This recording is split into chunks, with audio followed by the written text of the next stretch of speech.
Buenas noches, bienvenidos a la Escuela de Posgrado. Vamos a esperar 5 minutos a que se conecten los demás participantes. Gracias.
Muy bien.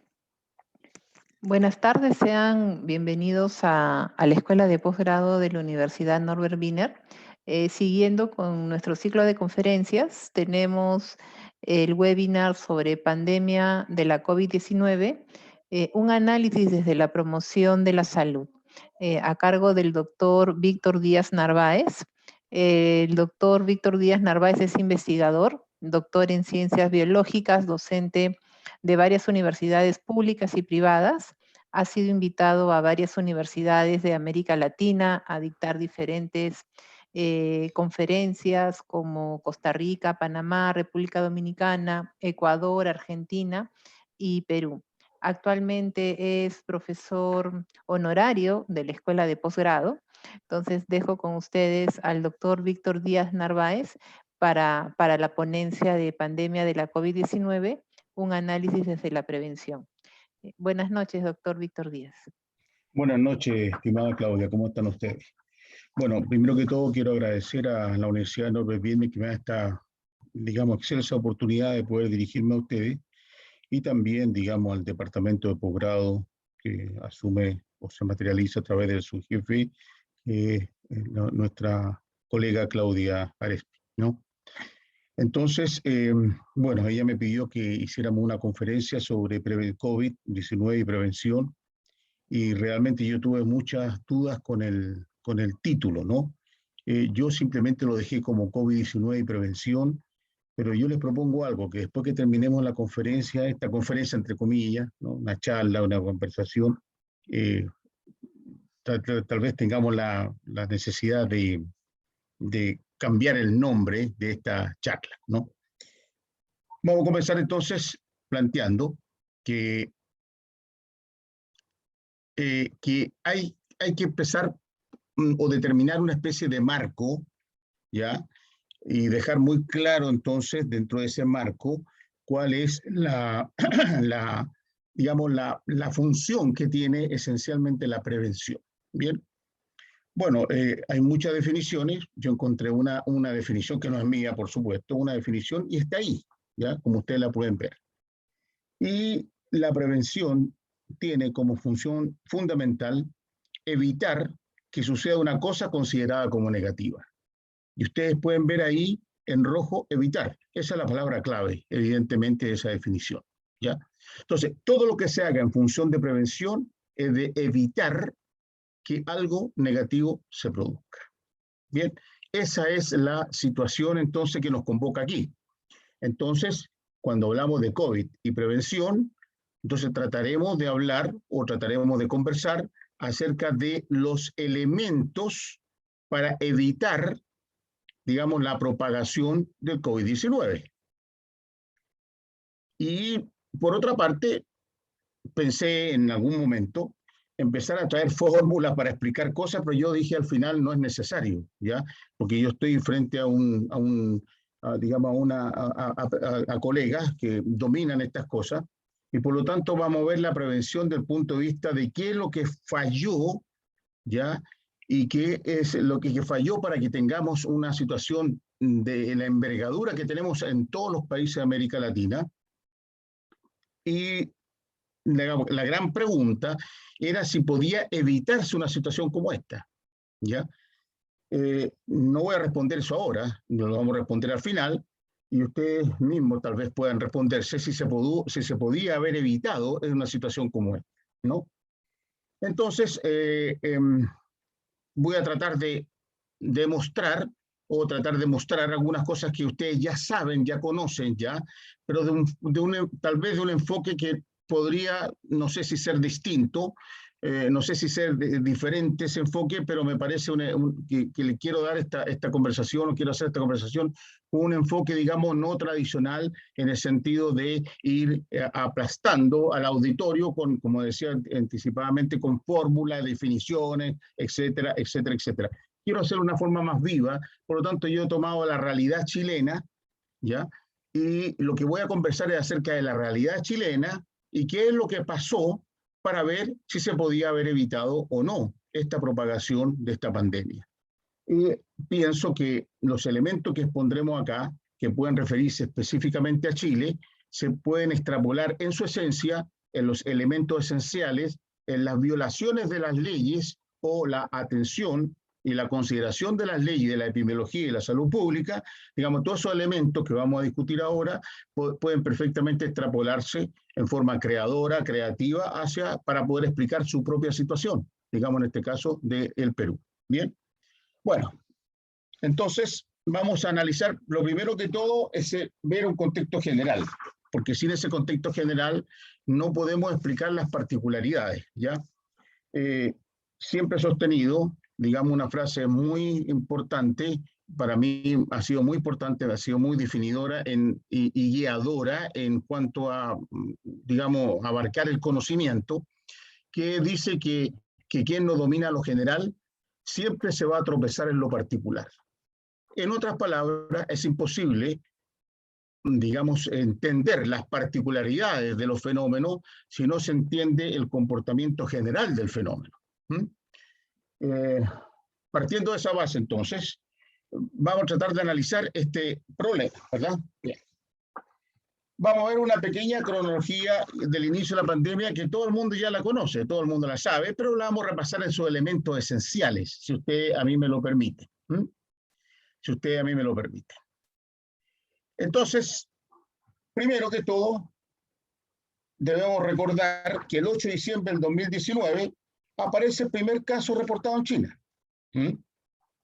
Y se dice efectivamente que es una neumonía con etiología desconocida en un sector de China. Ya para el 31 de diciembre del 2019, es decir, aproximadamente unos 23 días posteriores, ya China reporta a la OMS un conjunto de casos de neumonía con etiología desconocida y efectivamente con 27 casos ya con defunciones, ya casos que murieron, ya de una serie de casos. El 7 de enero del 2020, los científicos chinos van a identificar, digamos, cuál era la posible causa, y que al final resultó ser efectivamente la causa, que era un nuevo coronavirus, ¿ya? Y esta fecha sí es crucial para poder entender lo que sigue más adelante, ¿ya? O tratar digamos, de entender lo que yo quiero explicarles, ya, que puede no ser cierto, puede no ser, digamos, una interpretación correcta de la realidad, pero es como yo la entiendo. Y voy a tratar de dar mis argumentos también, por supuesto, ¿ya? De eso se trata, estamos entre científicos, ¿no? Entonces, el 30 de enero de 2020, la OMS declara la alerta global. Fecha, 30 de enero del 2020, la OMS declara la alerta global. Y incluyendo una emergencia en el campo de la salud pública a nivel internacional. ¿Y por qué razón? Porque para esa fecha ya China reportaba 7.756 casos y 170 muertes. Y fuera de China, ya fuera de China, el 30 de enero, ya habían 82 casos confirmados y aunque 0 muertes para ese entonces. Pero ya el 20 de febrero del 2020, China tiene 74.675 casos confirmados, 2.121 muertos, y fuera de China, 1.073 casos confirmados y 8 muertos. Es decir,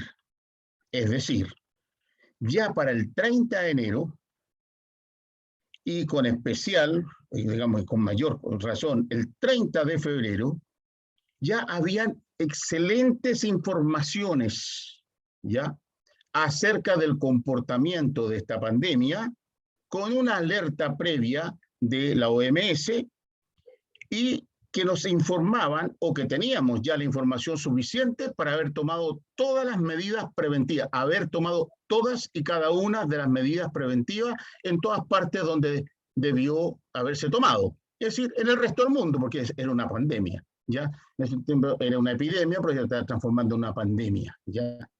Entonces, la información estaba. Por lo tanto, lo que había que hacer era en ese momento procesar correctamente esa información. No había más alternativas. Si los especialistas en esto tenían el deber, su función, y a uno le descuenta los impuestos para que uno pague a, digamos, los especialistas para que puedan interpretar este tipo de situaciones y entonces crear las condiciones para poder prevenir esta situación. Bien, bueno, entonces,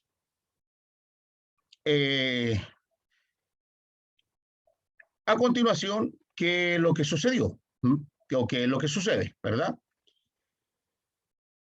Tenemos algunos otros antecedentes que podrían servirnos para tener una mayor información acerca de elaborar políticas de prevención.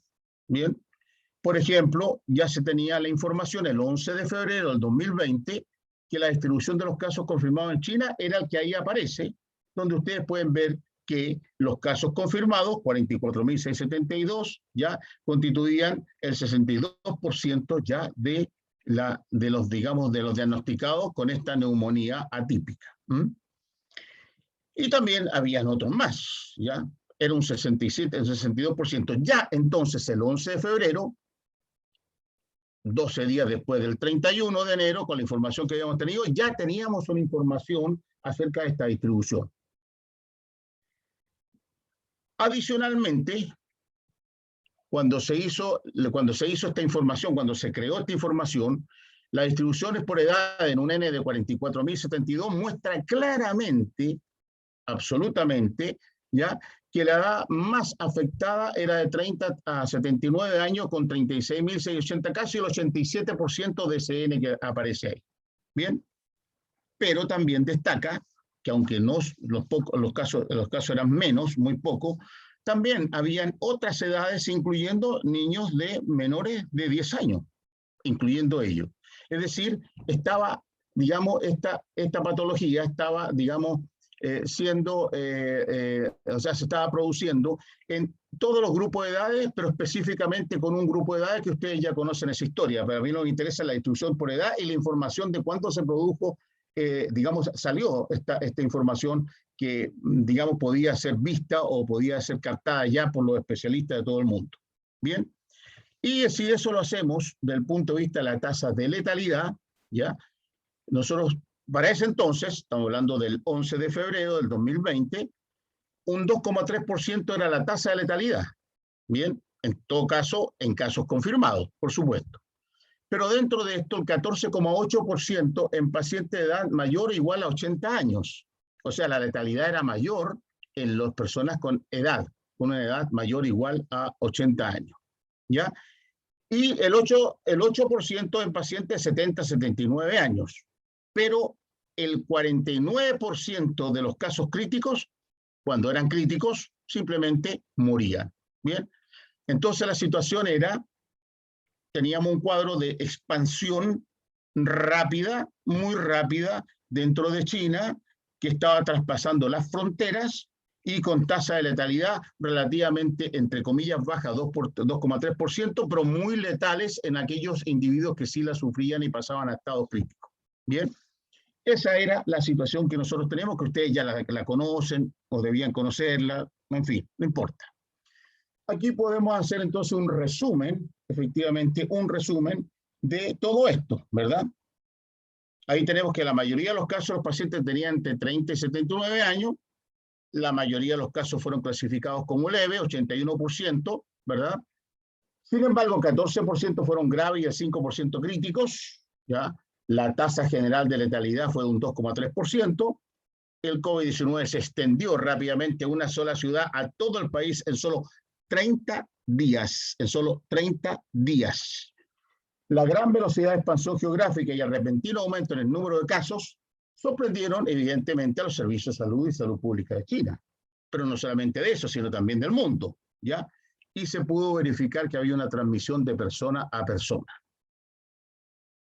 Pandemia, entonces, de gran diseminación, es de persona a persona, ¿ya? Y rápida, digamos, transmisión de la causa que la produce. Ese es el aspecto que nosotros teníamos, ese es el enfoque que nosotros teníamos, esa era la situación que nosotros teníamos ya a partir de, digamos, de mediados de febrero, ya 20 de febrero. Tenemos toda esa información. ¿Por qué entonces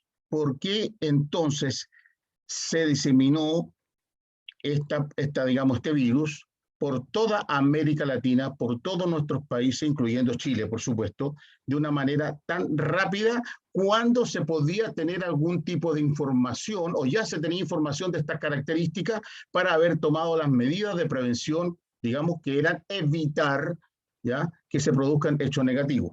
Bueno, esa es una pregunta que queda y que trataremos de contestarla, evidentemente, con el resto de la información que tenemos acá. Bien, entonces, ¿cuáles eran las características digamos, de este virus? Bueno, su infectividad tenía un RO aproximadamente de 2, ya un intervalo de confianza, en fin, un RO de 2. Un RO de 2 es un RO relativamente alto, ¿ya? En el caso de Wuhan, en China, era de 2,2, ¿verdad? Es relativamente alto, entonces muy contagioso. El ébola, por ejemplo, tenía una letalidad terrible, pero tenía un RO muy bajo, ¿ya? Por lo tanto, era más fácil de controlar. ¿Mm? Pero, sin embargo, en algunos casos, el RO sub 0, ¿ya? O el RO, ¿ya? Podía medir hasta 10, o sea, ya era una transmisión muy grande en pacientes conocidos como supertransmisores, que lo sabían, se detectaron. Bien, y se ha documentado que los niños tienen una mayor prevalencia de enfermedad leve que pudiera pasar en ocasiones desapercibida, convirtiéndose en potenciales supertransmisores, principalmente las escuelas, eso es muy importante, principalmente las escuelas, por ser sitios cerrados y concurridos. Y se ha demostrado una transmisión de 18,7 veces mayor en ambientes cerrados, como gimnasios, restaurantes y hospitales, que en sitios, digamos, bien ventilados. ¿Bien? Y por último, la tasa de ataque reportada para este virus en contacto cercano era un 35%. O sea, si habían 100 casos cercanos, 35% ya terminaban, digamos, enfermos. Bien. Entonces, esta era la característica. Entonces, esto otorgó aún más información para que se tomaran las medidas pertinentes para poder evitar, digamos, que se produzcan elementos o circunstancias negativas como consecuencia, digamos, de lo que estamos analizando ahora, de un fenómeno determinado, en este caso de las características del virus. Por otra parte, la transmisión. Teníamos varios tipos de transmisión, o digamos, surgieron varios, digamos, hipótesis de trabajo, pero así desde el punto de vista metodológico, ¿ya? En cuanto a la transmisión, se planteaba que había transmisión directa e indirecta, y dentro de la transmisión directa, la transmisión por gotas, bien, la transmisión por aerosoles, la transmisión indirecta por contacto, y el contacto con un fómito, posteriormente alguna mucosa, y digamos, la transmisión que producían a partir de las características de este virus en individuos que son asintomáticos y presintomáticos. ¿Bien? Es decir, existían muchas vías de transmisión, al parecer. Ahora se sabe que la principal vía de transmisión parece ser el aire, simplemente. Pero en ese momento se hipotetizaban varias vías de transmisión. Entonces, frente a la posibilidad de que existieran varias vías de transmisión en un virus, ¿ya?, que tenía un RO relativamente alto, ¿verdad? Y por lo tanto se había probado que se diseminaba muy rápidamente, digamos, la velocidad de contagio era muy grande. Entonces, a partir de ahí, pues de esos elementos, había que ir pensando en prevenir. Entonces, todos aquellos que tuvieron la oportunidad de prevenir teniendo esta información, digamos, no estamos claros que procesaron, digamos, la información correctamente y determinaron lo que había que hacer para evitar lo que había que evitar urgentemente. Pero eso es una pregunta que todavía no hemos respondido. Bien. Entonces, en síntesis, la pandemia de COVID-19 muestra la importancia de realizar un adecuado control de la infección mediante la identificación de las diferentes vías de transmisión del virus. Digamos, había que identificar la transmisión, pero lo importante era controlar, digamos, la diseminación de este virus. Y parece que por ahí vamos encontrando un poco la solución a este problema, al parecer. Vamos a verlo. Bien. Entonces, surgen preguntas, ¿verdad? Van a surgir varias preguntas, y la primera de ellas es esta. A partir de toda esa información, ¿por qué? Si toda esta información estaba en febrero, 20 de febrero, y la diseminación en América Latina comienza en marzo, los primeros días de marzo en algunos países, otros a finales de marzo, ¿por qué, si ya se tenía esa información, las autoridades sanitarias o de salud pública no la consideraron en su exacta magnitud, y por qué no tomaron todas las medidas en ese momento? Desde nuestro modesto punto de vista,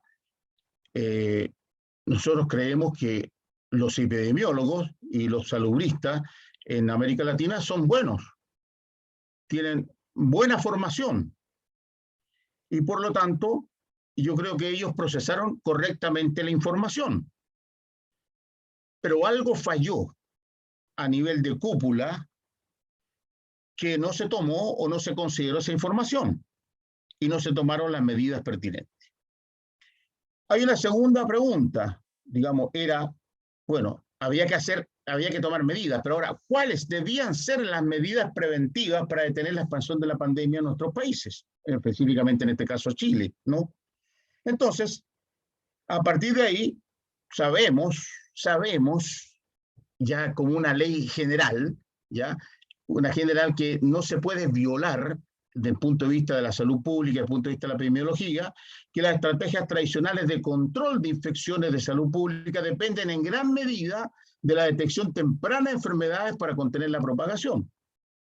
Eso es el ABC. Sí, ni siquiera yo creo que hay que ser epidemiólogo ni salubrista para entender esta situación, ¿ya? Bueno, entonces, a partir de ahí, ¿cuáles son las medidas de prevención que se tuvieron en Chile? ¿Cuáles son esas medidas de prevención que se tuvieron en Chile? Bueno, vamos a ver. Una pequeña historia, rápidamente.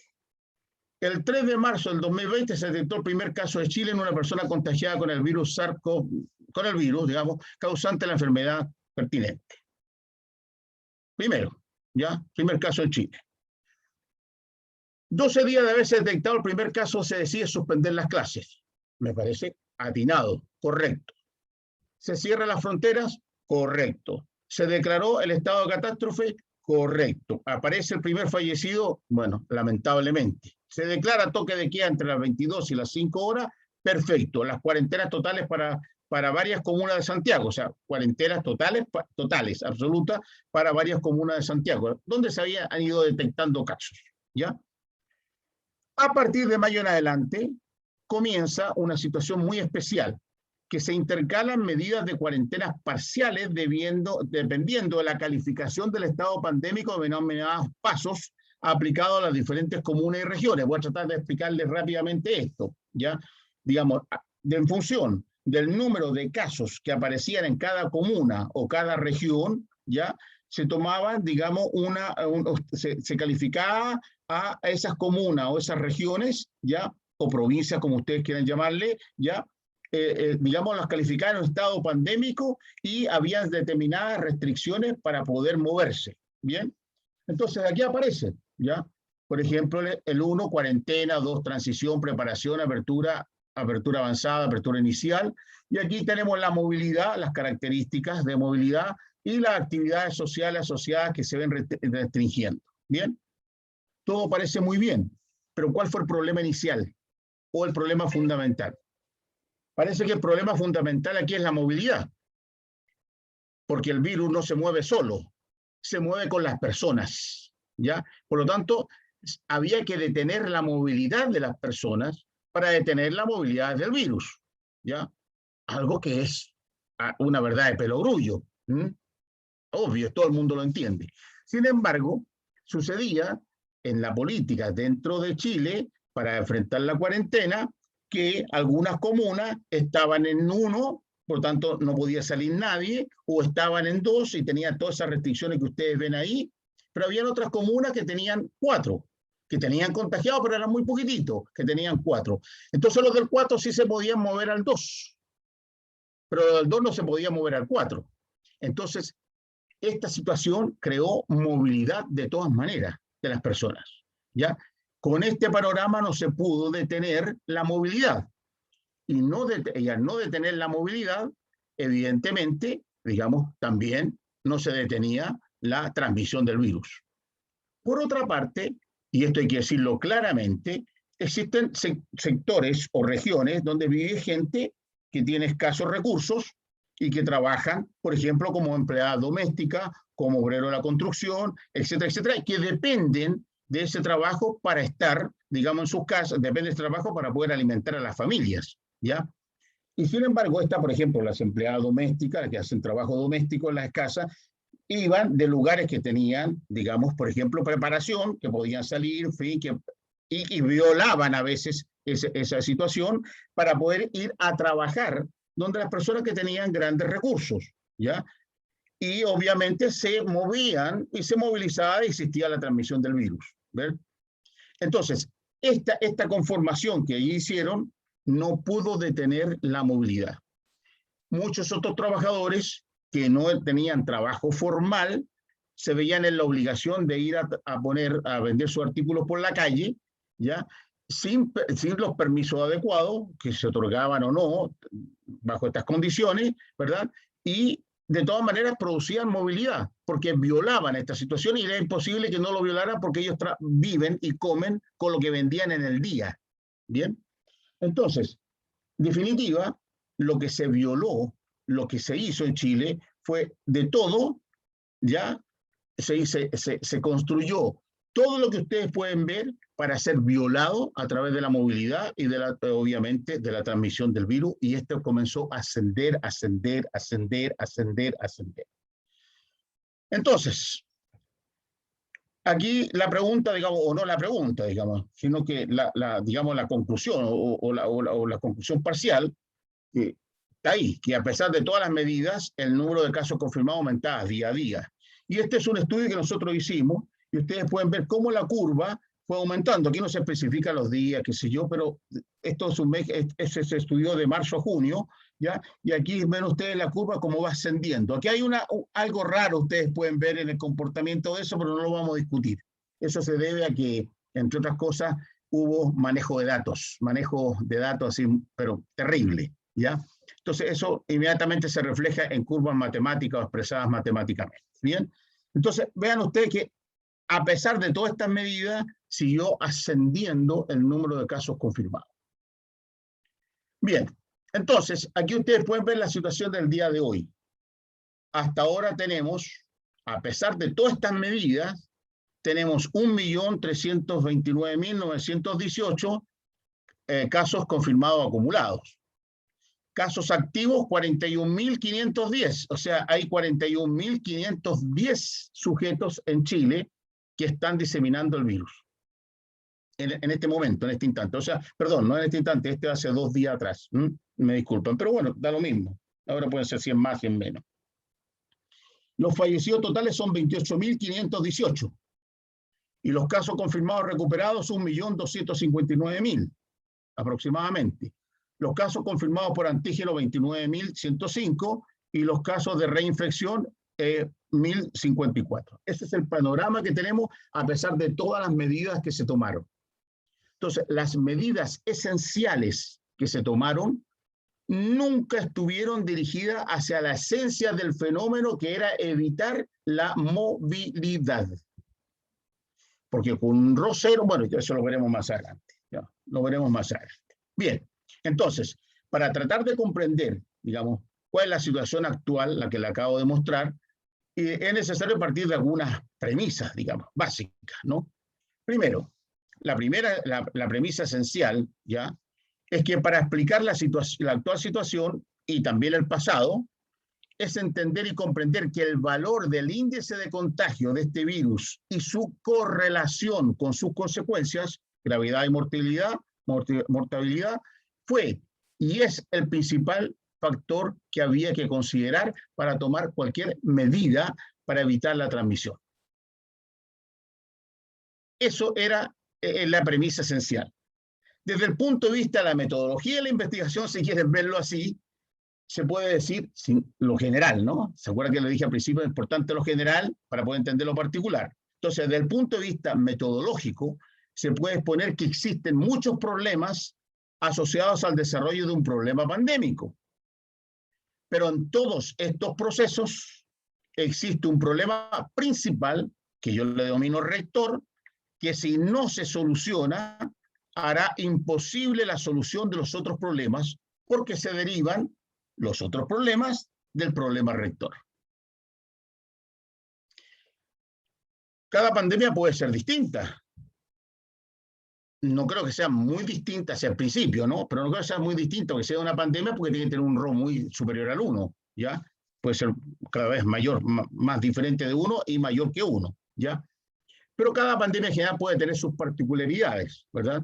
Pero hay siempre, en cada pandemia, como en cada fenómeno de la vida, en cada fenómeno de la ciencia, hay muchos problemas, pero hay un fenómeno que tiene muchos problemas, pero hay un problema rector y ahí hay que apuntar a ese problema rector. Si no apuntamos a ese problema rector, vamos a pagar seriamente las consecuencias de no haberlo hecho. Entonces, partiendo de esa base, ¿verdad? ¿Qué tenemos? ¿Verdad? ¿Cuál es el problema principal entonces que tenemos acá? ¿Cuál es el problema principal? El problema principal es, ¿verdad?, que con toda seguridad, que el problema principal era precisamente disminuir esa movilidad, ¿ya? Evitar que las personas se muevan, ¿ya? Y de esa manera se puede disminuir, digamos, el hecho que se infecten. A su vez, la cantidad de sujetos que llegaran a situaciones extremas ya también serían menos. Entonces, el momento de solucionar este problema pasa por otra premisa que de carácter temporal. Es decir, la medida de la inmovilidad, que es el problema rector que hay que solucionar, debe ser por mientras antes, mejor. Por mientras más nos atrasemos, puede ser que el problema sea insoluble. Insoluble. A mediano plazo, a lo menos. Bien. Entonces, esta es la situación ya general de este problema. La disminución del índice de letalidad necesariamente depende de la disminución de los indicadores del uso de camas UCI. Es obvio, ¿verdad? Luego, la disminución de las camas UCI depende estrictamente del número de personas contagiadas. Parece lógico. Como consecuencia, la disminución de personas contagiadas depende de la calidad del aislamiento social. De la calidad del aislamiento social. La calidad del aislamiento social depende estrictamente de las medidas pertinentes emanadas de la autoridad sanitaria y del gobierno de turno existente. Finalmente, la calidad con que las autoridades de gobierno actúen estará presidida por, mientras antes, mejor. Esto es prevención real. Esto es prevención real en el caso nuestro del COVID en Chile. Evitar. Evitar. Entonces, el problema comienza entonces a dilucidarse, digamos, en términos de tratar de explicarnos el por qué no se tomaron entonces todas las medidas adecuadas para poder evitar con mayor, digamos, con mayor fuerza, menor fuerza, eso lo veremos más adelante, evitar la movilidad. Entonces, en nuestro caso, en general, ahí dice, si dichas autoridades no comprenden, no entienden y no logran asimilar el significado de lo que se ha expresado antes, o en su defecto, existen, digamos, otros motivos o motivaciones e intereses que se oponen a esta situación, a estas obligaciones epidemiológicas, o ambas al mismo tiempo. Entonces, todas las medidas que va a tomar en torno a la pandemia van a ser erráticas, improvisadas y a todas luces carentes de fundamento epidemiológico.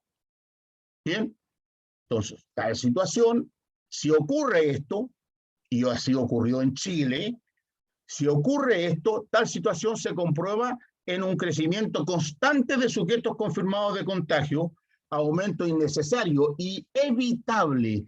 Fíjense bien, esto es importante porque en Chile va a traer unas consecuencias terribles después. Van a haber muchas demandas, ¿ya? Eso está claro que va a suceder, ¿ya? Aumento innecesario y evitable de fallecimientos y un aumento del uso de camas UCI y de ventiladores mecánicos. Esa es la consecuencia cuando no se logra las autoridades pertinentes asimilar, digamos, el concepto de prevención y cómo esta pandemia debió haber sido enfrentada desde el punto de vista de la prevención, de la evitación de lo que nosotros tenemos en estos momentos. Bien, entonces, desde luego, hay muchos otros factores que pueden influir en el impacto de esta pandemia, por ejemplo, el hacinamiento. En Chile existen muchos lugares donde vive mucha gente hacinada. Creo que es una característica más o menos generalizada en toda América Latina, pero yo no estoy hablando de América Latina, estoy hablando de Chile ahora. Existen eso, ¿ya? Son guetos de personas. Pero todos esos factores, como estos guetos, este hacinamiento, agravarán o amortiguarán, según sea el caso, ¿no?, dicho impacto. Pero son secundarios en relación a la esencialidad que marca y define el devenir de la pandemia en cuestión, ¿ya?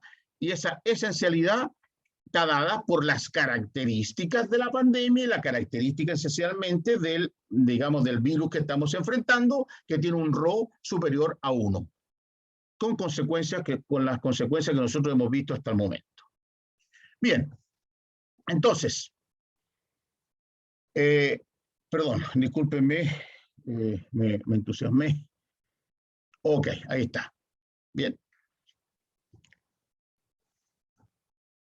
Entonces, ya esa esencialidad, digamos, era conocida, digamos, todo el fenómeno que hemos visto del Rho, etcétera, etcétera, etcétera, ya era conocido ya en Chile cuando esta pandemia llegó, porque ya se tenía la información que ya hemos visto el 12 de febrero, el 31 de enero, el 11 de febrero, el 20 de febrero, ya esa información estaba.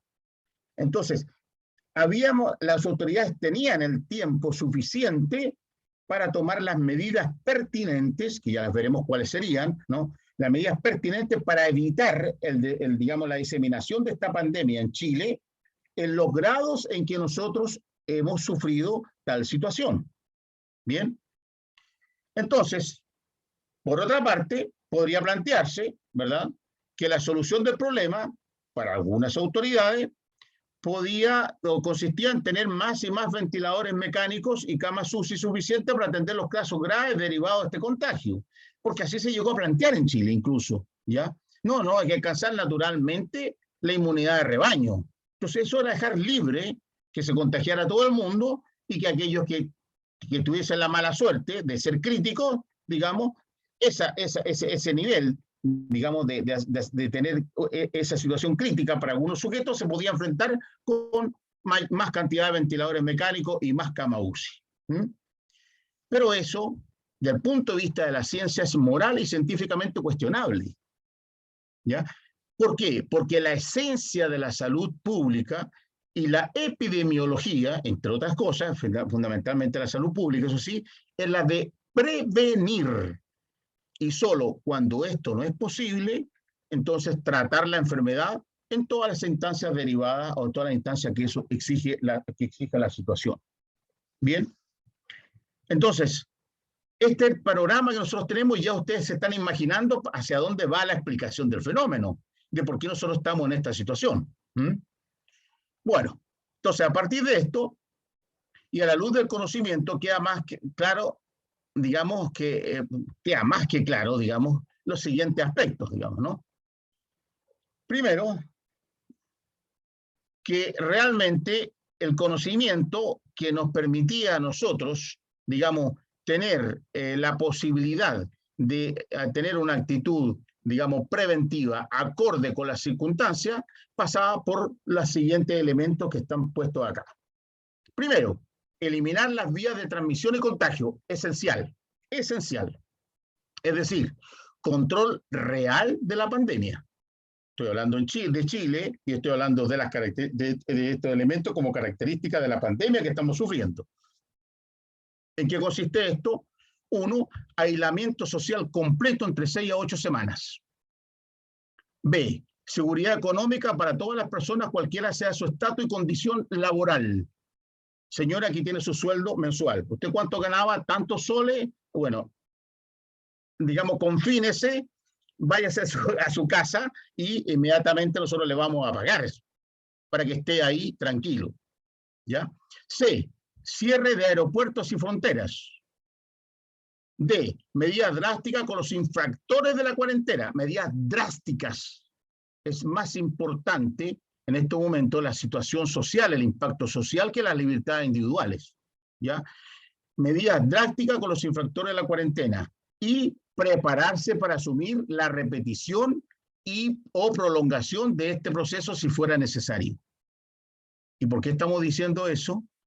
Porque estamos en condiciones materiales en el mundo en el cual puede venir de forma relativamente pronto o a mediano plazo otra epidemia como esta, que puede ser peor o puede ser menos peor, pero puede ser así. Entonces, este es el enfoque que había que tener. Entonces, esta medida, cuando uno ya tiene confinado a toda la gente y la tiene con dinero y la gente tiene capacidad de comprar, perdón, tiene capacidad de comprar, tiene capacidad de alimentarse, no sale, no está forzada a salir, ya a poder vender en el día, digamos, para poder comer en el día, o ir a hacer, digamos, un trabajo de la construcción e infectarse, contagiarse con el resto, porque si no va no tiene plata tampoco para comer. Entonces se le garantizaba esta situación. Entonces, esta medida permitiría iniciar de inmediato un proceso consistente, efectivo y eficiente de la trazabilidad. O sea, si se hubiese hecho eso, podríamos hacer una buena trazabilidad, porque todos los equipos que se hubiesen formado a partir de la alerta que se hizo y que hubo tiempo para formarlo, había que trabajar 48 horas diarias, no 24, sino 48 horas diarias, todo ese equipo pasaría casa por casa recogiendo las muestras para hacer una trazabilidad adecuada. Bien.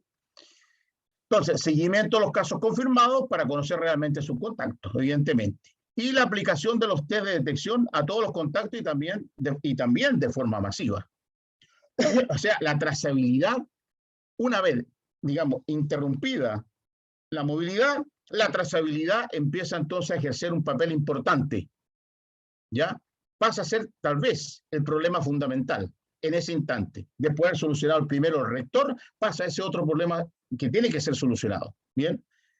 Entonces, conocido estos contactos, proceder a su aislamiento voluntario u obligado. Aquí las libertades individuales están por debajo de los intereses sociales, ¿ya? Pero brindando todas las condiciones básicas humanas para ese aislamiento. Cuarto, paralelamente con esto, estos países fueron creando, aquellos que aplicaron esto, las condiciones para la atención hospitalaria a todos los enfermos que requirieron de este tipo de atención. Y no tenían crisis, no tuvieron crisis con las salas. ¿Y por qué no? Porque detuvieron la movilidad. Y con la trazabilidad pudieron controlar la diseminación. Y no estamos hablando todavía de la vacuna, evidentemente, ¿no? Y quinto, en síntesis, el centro de control de la pandemia fue focalizado desde el inicio, los focos se conocían, hacia el proceso de cercenar las vías de contagio, tratando de evitar al máximo el mismo y así disminuir la probabilidad de que cualquier ciudadano terminara, en el mejor de los casos, en una cama UCI o en el peor, su fallecimiento. Entonces, todos estos elementos, algunos países lo hicieron, otros no lo hicieron. Bueno, entonces, ¿qué pasa? En los países que implementaron este proceso, teniendo como problema rector el control real de la pandemia y aplicando los albores de la aparición de los casos, tuvieron éxito. Nueva Zelanda, China, Corea del Sur, Uruguay, entre otros. Hay otros más. Y los países que no la implementaron, Italia, España, Brasil, Estados Unidos y por supuesto Chile, fracasaron y con las consecuencias desastrosas que tenemos hasta el momento. Si alguien dijera, bueno, ¿y si lo aplicamos ahora? Sí, podemos aplicarlo ahora. Pero ¿y los fallecimientos? ¿Quién asume esa responsabilidad? Entre otras cosas, ¿no? Entre otras cosas. Bueno, entonces, a partir de ahí, ¿cuáles son todas estas consecuencias que tenemos ahora porque no se tomaron las medidas de prevención adecuadas en el momento adecuado? Fallecimientos innecesarios, evitables y sufrimientos emocionales y psicológicos. El alto costo económico significa enfrentar la pandemia ignorando la comprensión del problema rector, es mucho mayor por sus consecuencias al costo económico que habría representado habiendo tomado la medida adecuada al inicio de la pandemia. Hoy es más caro enfrentar la pandemia que si hubiésemos tomado las medidas adecuadas al principio. En la actualidad, ya no solo deben enfrentar los países como Chile el problema central de la pandemia, que es la movilidad, sino que, y la transmisión, por supuesto, del virus, ¿no? Sino que al mismo tiempo las consecuencias, la negligencia epidemiológica, hay que decirlo con todas sus letras, ¿ya? Con todas sus letras. Saturación de las salas UCI y el conteo a diario de los ventiladores mecánicos para darle el mejor uso posible. Esas son las consecuencias que tenemos con la negligencia epidemiológica. El proceso de volver a una normalidad económica va a ser mucho más lenta ahora. Veámoslo. En Chile es mucho más lento, con un mayor costo económico y un sufrimiento para las personas. Si a esto le agregamos algunos ingredientes criollos propios de Chile, como fue la manipulación de los datos. O sea, reportaban menos lo que eran, tanto en muerte, digamos, como en casos confirmados. Y sucedió, efectivamente. Explicación del constante crecimiento de la pandemia en términos de una justificación falaz, escudada frívolamente con la descripción de los países que tenían desatada la pandemia, como si esta situación fuera generalizada y natural. Es decir, focalizaban toda la atención de las personas en Chile y del pueblo de Chile, digamos, hacia esos países que tenían grandes situaciones complejas o con situaciones muy complejas con la pandemia, ¿ya? Pero además, junto con hacer una gran explicación de esto y considerar que esto era una situación natural y por lo tanto lo que estamos sufriendo en Chile era natural también, ¿ya? Hacían una referencia muy sutil y tangencial de los países, digamos, de los éxitos de los países que tomaron estas medidas, ¿ya? Y lo explicaban en sus reportes, sus conferencias de prensa, todo lo que ustedes ya conocen, ya desde el punto de vista mediático, lo hacían así como de pasadita que habían países que tenían una situación que no era la que nosotros estábamos sufriendo. Bueno, entonces, con respecto a la vacuna, podemos decir que en Chile la única política exitosa, porque hay que reconocerlo, exitosa es la vacuna, ¿ya? Es el hecho de que han podido vacunar, ¿ya? En forma masiva a las personas. En estos momentos nosotros tenemos una población de 19 millones de personas y con la primera dosis ya hay 9.453.000 personas vacunadas y con la segunda dosis, o sea, esperamos que ya estén inmunizados, 7.625.000, es decir, más o menos un 45% a un 49% de la población.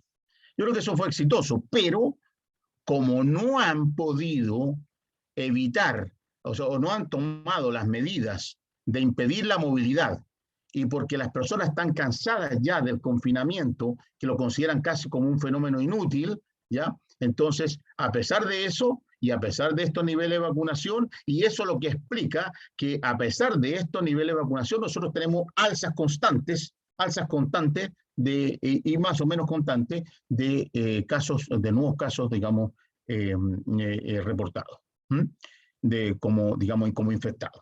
Eso es lo que implica, entonces, lo que la gente se decía, y a nivel internacional, ¿por qué Chile se está vacunando tanto? Está subiendo los casos, lo está subiendo de una manera alarmante, ¿ya? Entonces, es por eso, porque se desató aquí la desconfinación, ya como una política del famoso paso a paso, ya, que por razones que no quiero discutirla ahora, ya, pero que van más allá y están por encima de las razones epidemiológicas y de las razones, digamos, de salud pública, ya, imperaron por sobre ese raciocinio epidemiológico y de salud pública, y entonces esas decisiones que eran esencialmente de tipo económica, lo voy a decir con sus palabras, la prioridad para ellos, para nuestra autoridad, era lo económico, lo económico exigía movilidad, no podía hacerse, no podía desarrollarse sin la movilidad. Bien, bueno, entonces, a partir de esto, digamos, yo le pondría entonces como título a esto, a esta conferencia, a esta charla, digamos, crónica de una muerte anunciada, ¿verdad? Porque la violación de la esencia de la prevención, que es evitar, y todo lo que yo le he dicho hasta ahora era cómo se podía haber evitado en Chile esta situación, fue violada. Y al ser violada, la situación que tenemos ahora es simplemente una crónica de una muerte anunciada. Bueno, espero que esta charla, que digamos fue muy concreta, muy apegada a los hechos empíricos, más que una disertación teórica de la prevención, que creo que no era el caso, era mejor explicar qué es lo que significaba la prevención, qué significa en esencia la prevención, y qué significa, digamos, no haber considerado digamos, las leyes básicas de la epidemiología y la salud pública para ser aplicadas y digamos, poder proceder a una correcta, digamos, a la aplicación de una correcta premisa, que es la premisa fundamental de la prevención, que es evitar que los fenómenos negativos se puedan producir. Claudia, estoy a tu disposición y muchas gracias por escuchar. Espero que esto le haya servido de algún modo concreto. Evité la teoría porque no era necesario. Ustedes tienen mucha teoría. Entonces ahora el problema no es teórico, el problema es práctico. Muy bien, Ya. muchas gracias, doctor Víctor Díaz, por tan excelente ponencia. Vamos a ver si hay alguna pregunta de los oyentes. Si tienen alguna pregunta, pueden levantar la mano o escribirla en el chat.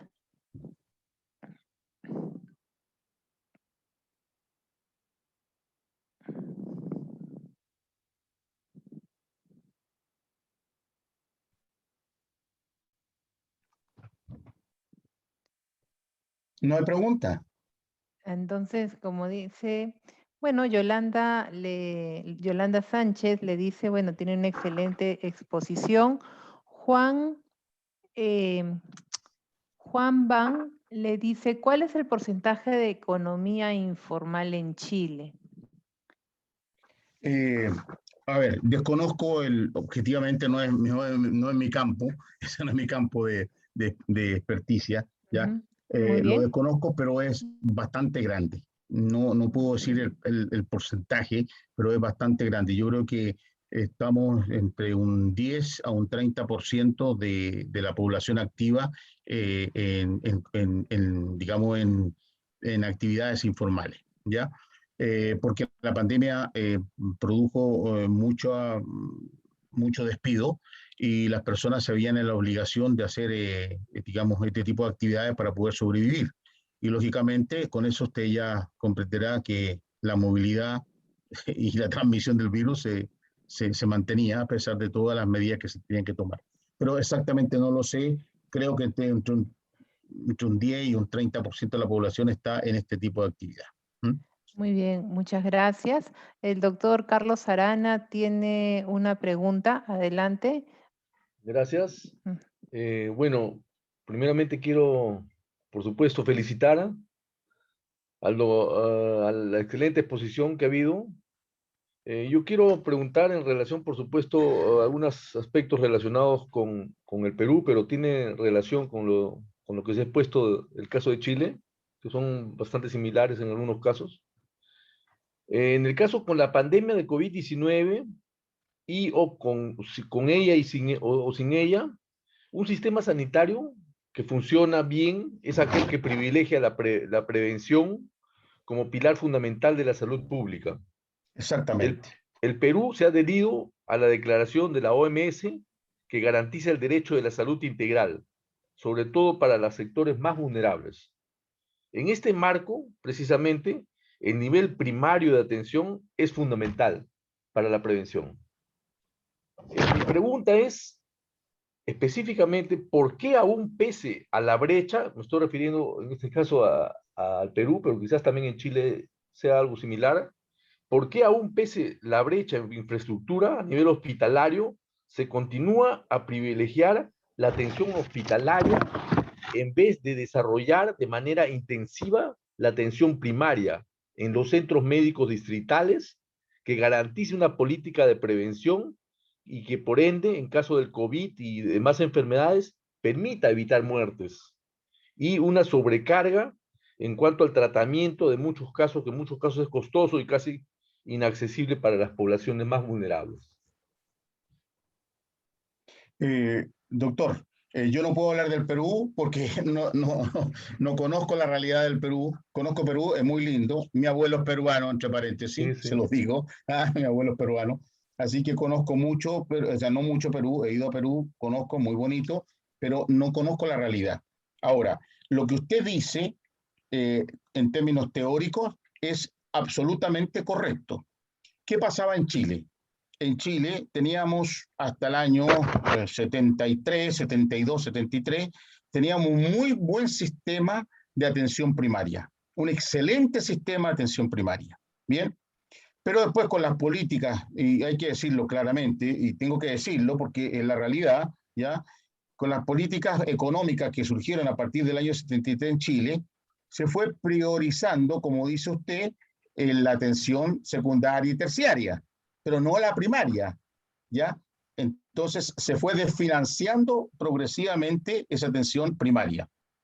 Entonces, eh, pero a pesar de eso, por razones estrictamente particulares, hubo una resistencia lo suficientemente grande como para que esta atención primaria, que estaba muy bien estructurada en Chile y se reconocía mucho, era muy reconocida internacionalmente, hubo una resistencia y no se pudo destruir totalmente, ¿ya? Entonces, los elementos esenciales de esa estructura primaria siguieron persistiendo en Chile a pesar de las políticas económicas y a pesar de las políticas de atención, digamos, a las personas, digamos, de escasos recursos.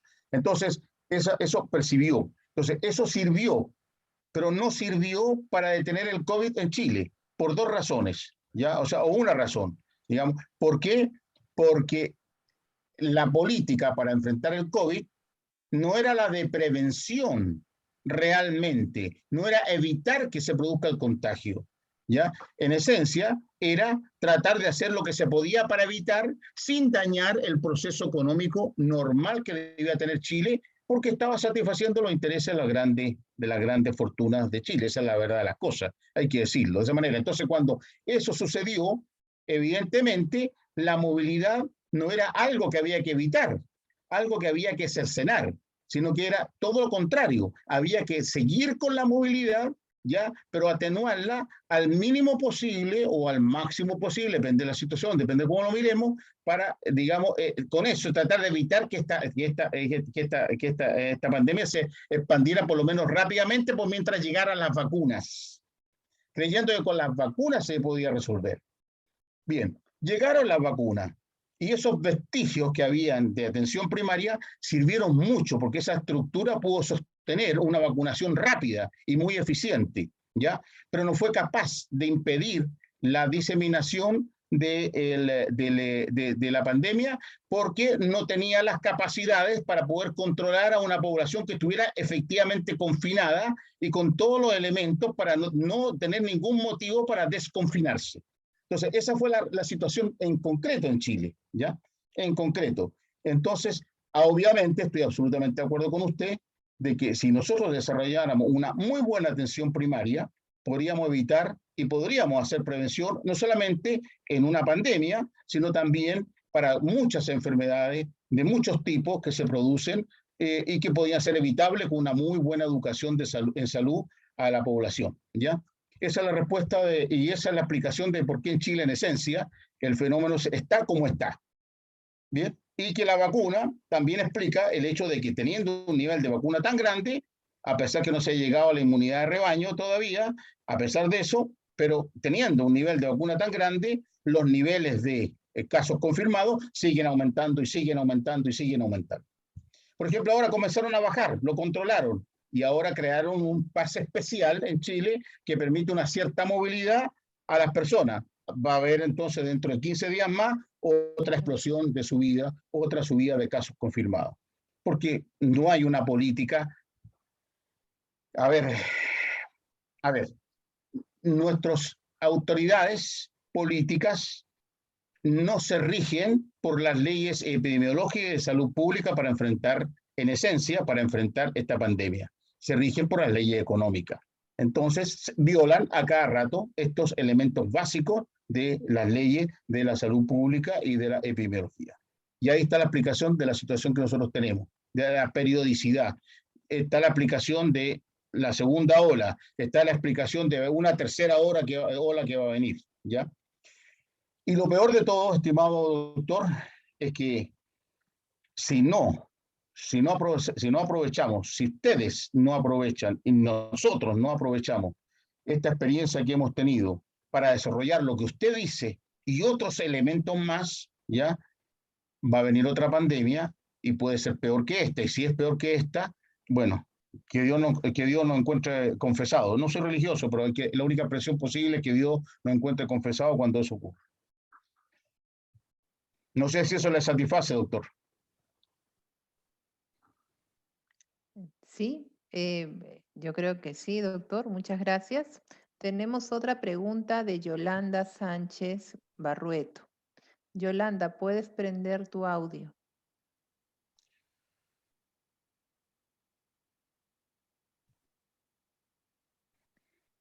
Yolanda.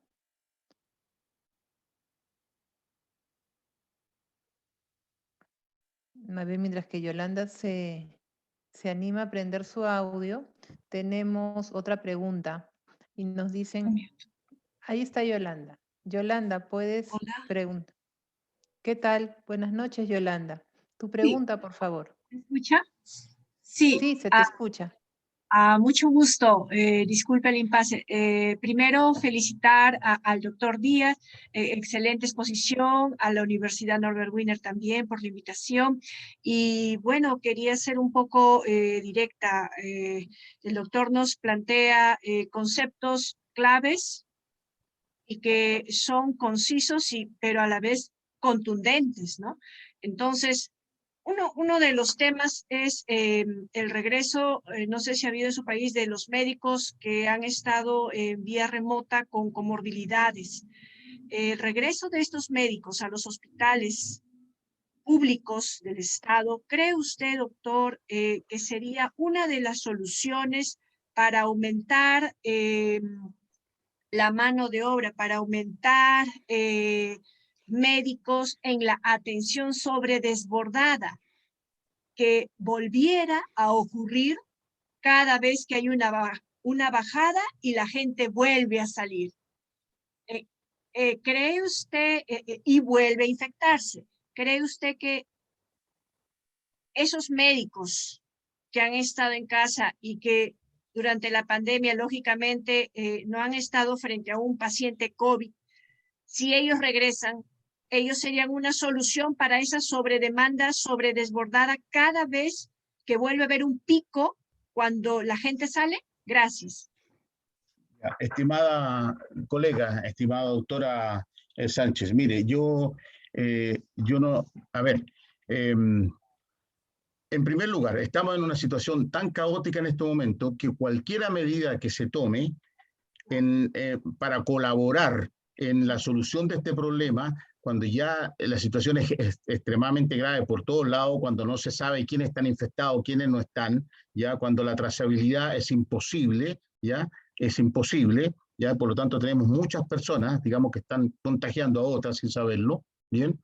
Que estamos en una situación en que la gente está, digamos, cansada del confinamiento porque la gente está dispuesta a sacrificarse al inicio y estar hasta 4 meses si se les pedía, ¿ya? Pero con estas políticas caóticas, ¿ya? La gente se ha cansado, ¿ya? Es lo que se llama, tiene un nombre especial, digamos, ¿no? En este sentido, ¿no? Desde el punto de vista psicológico. Pero que explica este fenómeno. Ahora, entonces, cualquier medida que hoy tomemos será buena para poder colaborar, digamos, con la detención de la transmisión de este virus, ¿ya? Pero de la transmisión, o sea, de la movilidad esencialmente.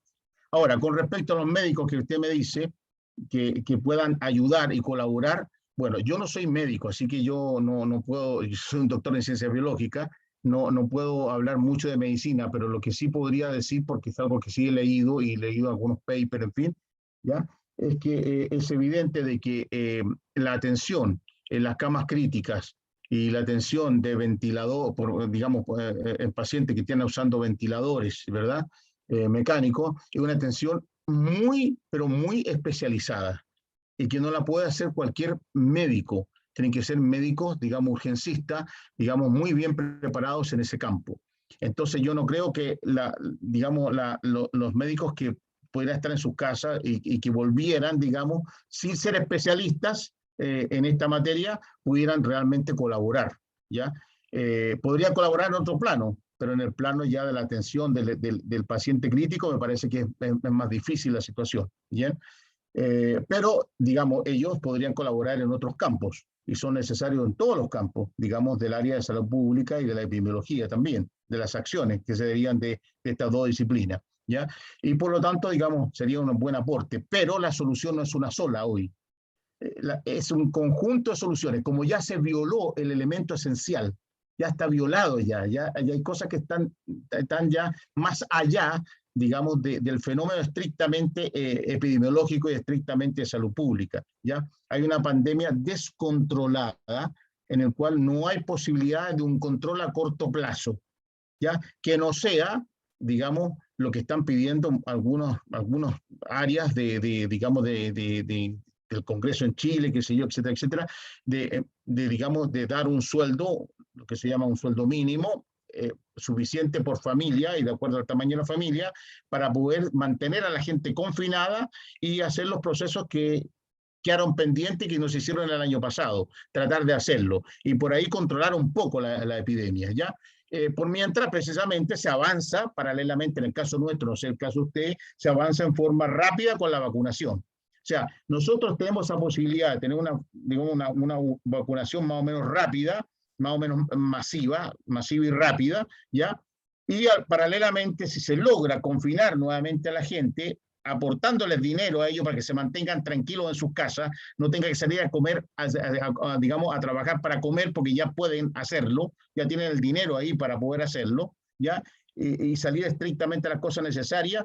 Entonces se podría aplicar entonces la trazabilidad correspondiente y la vacunación paralelamente, y con eso se podría controlar de aquí, qué sé yo, 2 meses más, 3 meses más, 4 meses más, posiblemente se pudiera controlar un poco la pandemia. Pero por mientras la movilidad no se solucione, entonces el fenómeno va a seguir y va a seguir y va a seguir.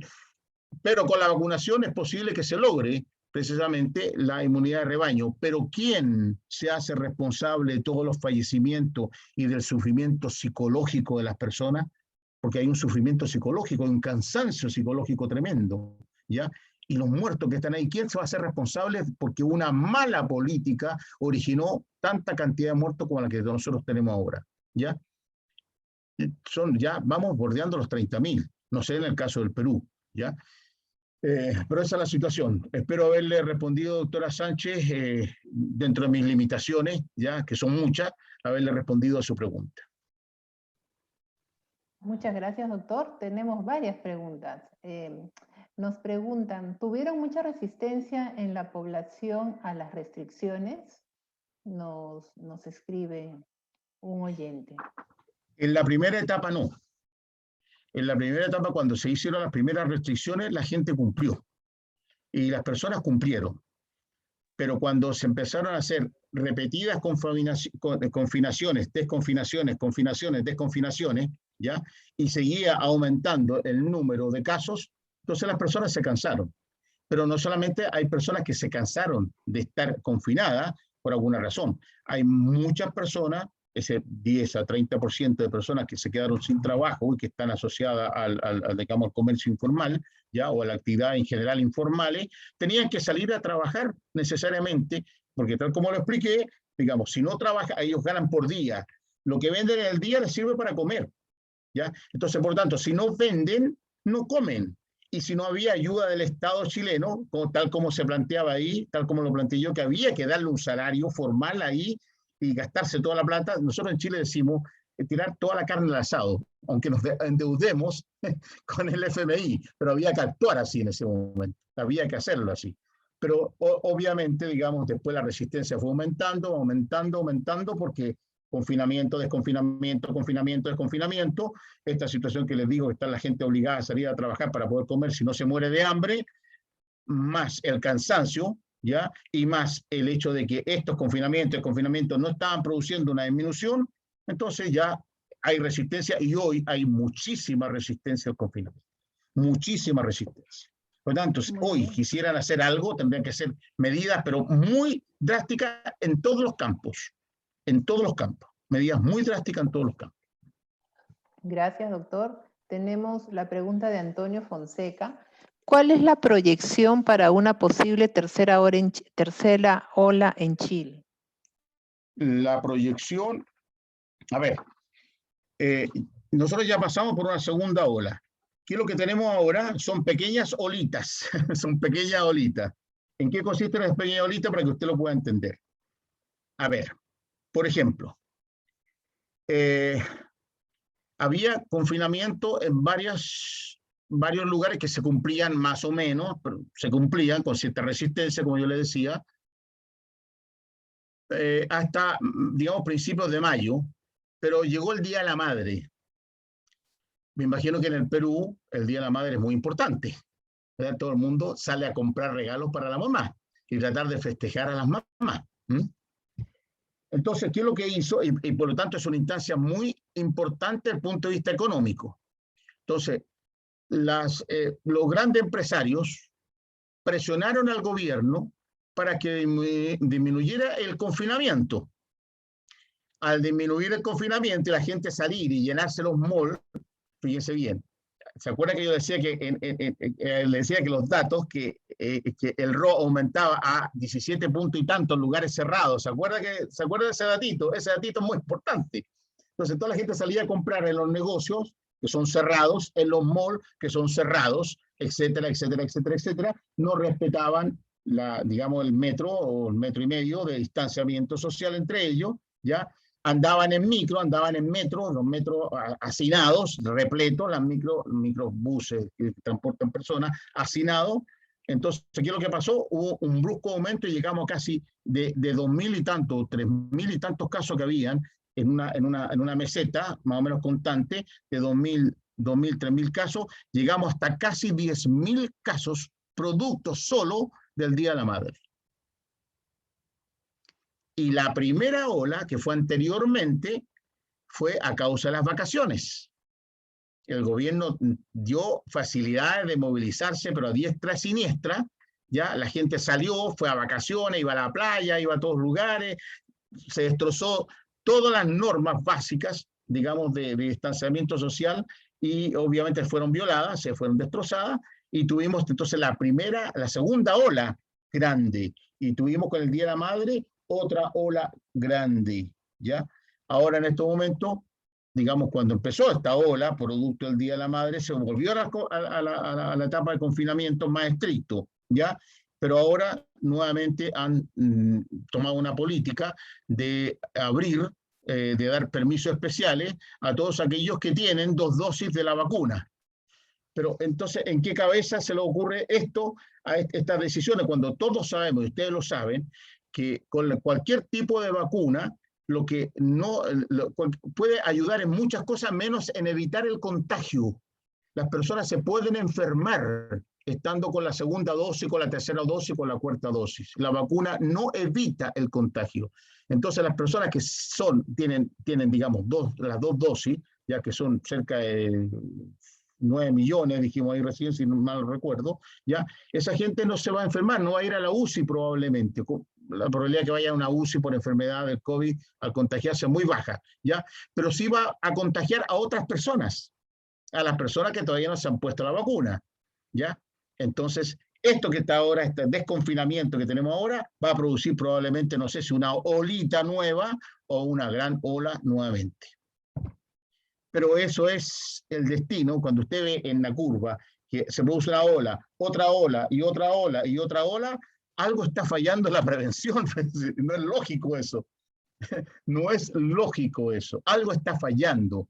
Algo ahí está, no está siendo, digamos, tomado el toro por las astas. Hay algo que está fallando desde el punto de vista epidemiológico, desde el punto de vista sanitario o de salud pública.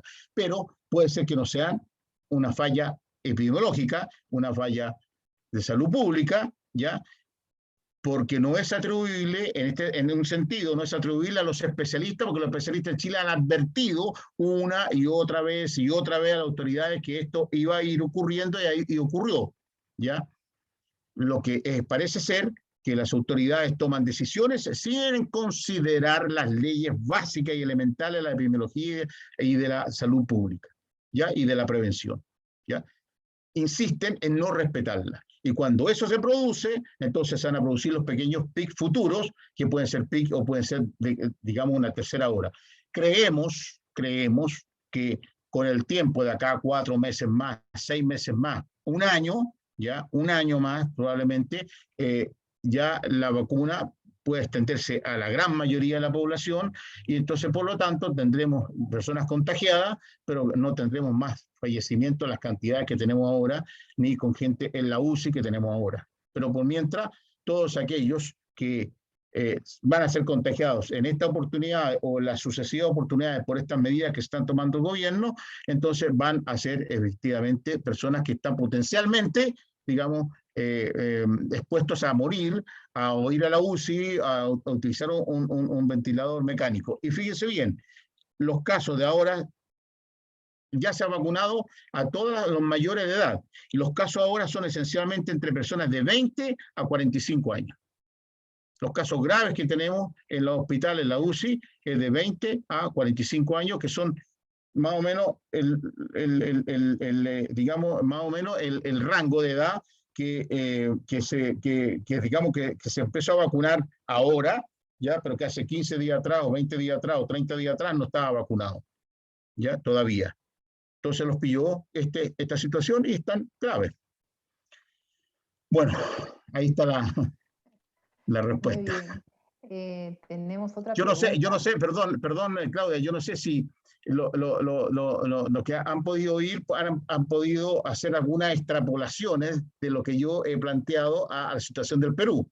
Yo no me puedo referir al Perú porque no lo conozco, pero ustedes pueden hacer las extrapolaciones pertinentes, ¿no? Claro. Sí, definitivamente, ¿no? Algunas fechas importantes como el Día de la Madre es donde surgen los picos y se ven las consecuencias 15 días después, ¿no? Y tomando en cuenta eso, ahí viene la pregunta, ¿no? ¿Cuáles son las principales medidas y recomendaciones que deberíamos tener y si funcionaron los geocercos sociales en Chile? ¿Los qué?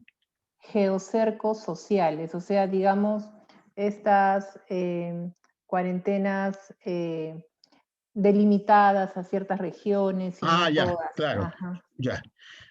Bueno, la segunda, y yo ya lo expliqué ya. Estos cercos sociales, como usted dice, es nuevo para mí, ¿no? Ese concepto, pero lo entiendo perfectamente bien. Estos cercos sociales o esta, digamos, cuarentena o estas medidas de confinamiento, porque realmente no era una cuarentena típica, entre distintas regiones, digamos, eran diferentes. A ver, le voy a explicar. Al inicio de la pandemia se centró, digamos, esta pandemia en las regiones. El COVID aumentó muchísimo en las regiones. Entonces los pacientes eran trasladados a la región metropolitana, o sea, al centro, a Santiago. Santiago es la mitad de Chile, ¿no? En población. Se traían ahí porque había posibilidad de atención. Pero cuando se produjeron las vacaciones, ahora hace poco, enero, febrero, y vieron esta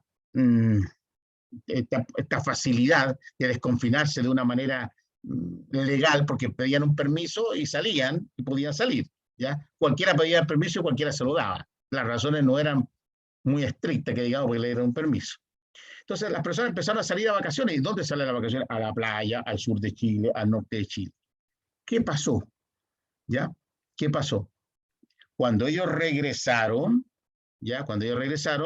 se produjo un fenómeno que todo Chile, ya no eran algunas regiones, sino todo Chile empezó a aumentar. En toda la región empezó a aumentar.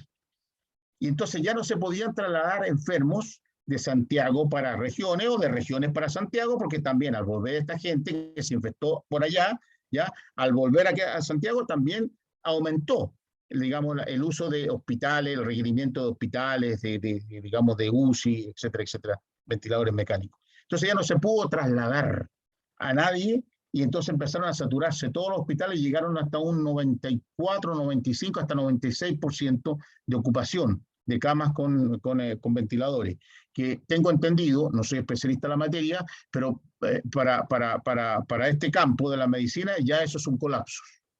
Ya ellos lo consideran como colapso, no precolapso, sino un colapso, ¿ya? Porque en cualquier momento podían llegar 10 y no había más que 5 ventiladores mecánicos. En cualquier momento, ya era un colapso, ya estaba considerado como un colapso. ¿Ya? Eso se producía. Entonces, eso no resultó. ¿Por qué? Porque lo esencial no estaba resuelto. ¿Y cuál es lo esencial en esto? La movilidad, pues. Por mientras usted genere condiciones para movilidad, está generando todas las condiciones para no poder prevenir. Esa es la máxima que podemos sacar. Eso con respecto a la segunda pregunta, pero había una primera, si me la podía repetir, Sí, Claudia, por favor. Después de toda la experiencia que hemos tenido, ¿cuáles son las recomendaciones que daría para evitar una tercera ola o que sea tan mortal como Una se está tercera ola hablando? Bueno, eso depende de las condiciones. En Chile está más que claro que de condiciones de cada país, ¿no? En Chile está más que claro que la tercera ola ya viene, ya va a venir, porque ya han dado se han producido muchas desconfinaciones. Y eso a los 15 días, los 21 días, una semana, 21 días, comienza ya a destaparse, digamos, la situación. ¿Ya? Pero, digamos, en Chile existe una situación particular que pudiera, no sé si alcance esta situación a detener una posibilidad de una tercera ola o no.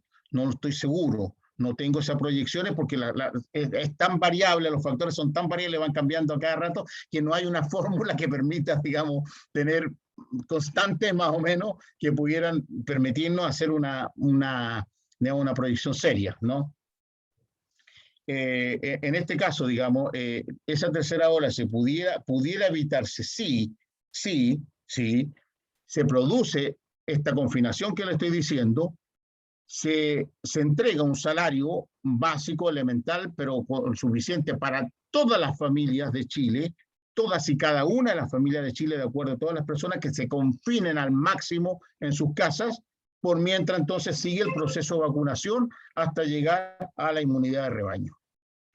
Y si eso se hiciera ahora en Chile, si hiciera eso en Chile, el Congreso de Chile está pidiendo al presidente hace rato que lo haga, hay un conflicto político inmenso en Chile, inmenso, ya más encima con la Convención Constitucional, entonces hay una serie de situaciones particulares, específicas de Chile, que si se logra ese confinamiento ahora, o dentro de una semana más tardar, ya, y al mismo tiempo se prosigue, digamos, con un confinamiento real de las personas, confinamiento real, o sea, todos metidos en sus casas, y, digamos, se sigue con el proceso de vacunación, es posible que se evite una tercera ola, una gran ola, tercera ola, y es posible que logremos la inmunidad de rebaño de aquí a septiembre, octubre, noviembre.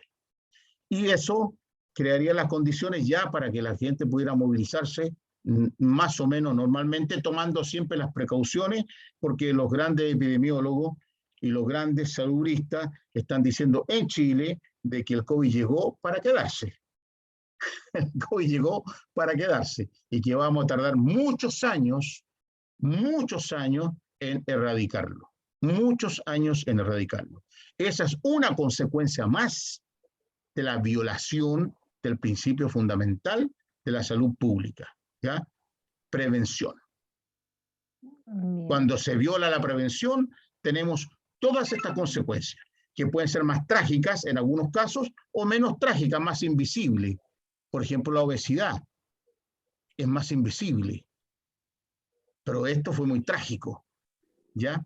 Pero tenemos que aplicar la prevención para todo el campo de la salud, para todos los campos de la salud, como decía el doctor Andana. Andana era el apellido, ¿verdad? Andana, ¿no? Arana. Arana, perdón, el doctor Arana, ¿ya?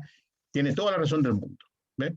Evitar, digamos, los factores que van a producir o aumentan el riesgo de contraer una patología. ¿Ya? Bien, doctor, finalmente tenemos otra pregunta que nos dice, ¿la paradoja chilena a qué se puede haber dado, a pesar de ser el país latinoamericano con más altas tasas de vacunación? Bueno, yo creo que eso ya lo contesté ya, ¿verdad? No sacamos nada con tener altas tasas de vacunación cuando el proceso antes del inicio de esa vacunación está lleno de violaciones del fenómeno, digamos, llena de violaciones del concepto fundamental de la prevención, que es evitar la transmisión del virus. Entonces llegó en un momento en que el virus estaba muy, muy expandido, digamos, en Chile. Ya había muchos casos, ya, y muchos casos activos, además. Pero además también se empieza a producir la vacuna en medio de procesos de confinamiento y desconfinamiento. Entonces, ¿de qué estamos hablando en este sentido? Estamos vacunando para que la gente no se enferme y no se contagie y se enferme, pero al mismo tiempo estamos creando todas las condiciones para que se enfermen. Entonces, es una cosa, digamos, contradictoria. Es evidentemente dos vectores absolutamente opuestos que estaban chocando entre sí. Y esa es la explicación de la paradoja chilena, que no es tan paradoja, estimada, no sé cómo se llama la colega que preguntó. Dante, No es tan... Dante preguntó. Dante, ¿no? Dante, el colega, ¿no?